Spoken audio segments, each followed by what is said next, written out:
హరి ఓం అందరికీ నమస్కారం అండి. Welcome to my channel.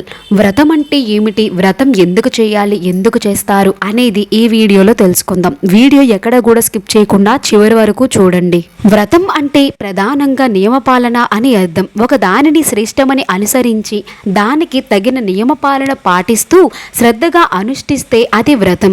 పుణ్య సాధన కోసం ఉపవాసాది నియమాలతో చేసే పుణ్యకార్యానికి వ్రతమని ధర్మశాస్త్ర నిర్వచనాల ప్రకారం సంకల్పపూర్వకంగా చక్కగా అనుష్ఠించే పవిత్ర కర్మ వ్రతం. ఇది ప్రవృత్తి నివృత్తి అనే రెండు విధానాలు. భోజనం పూజ వంటి వాటితో కూడినది ప్రవృత్తి రూపం, ఉపవాసాలతో చేసేది నివృత్తి రూపం. వ్రతాలు మూడు విధాలుగా ఉంటాయి. అవి నిత్య, నైమిత్తిక, కామ్య అనే భేదాలలో వ్రతాలు ఉంటాయి. ఏకాదశి వంటివి నిత్య వ్రతాలు, చాంద్రాయాది వ్రతాలు నైమిత్తికాలు. ఒక ప్రత్యేకమైన అపిష్టి సిద్ధి కోసం ఆయా వ్రతాలు కామ్యాలు. వ్రతపాలన వలన పాపాలు, త్రికరణాలు, దోషాలు, మునుమాట క్రియలతో చేసినవి నశిస్తాయి.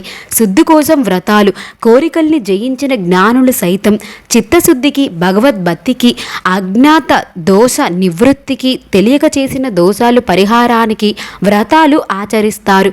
కపటం లేకుండుట, అహింస, సత్యం, బ్రహ్మచర్యం వంటి గుణాలు మానసిక వ్రతాలు.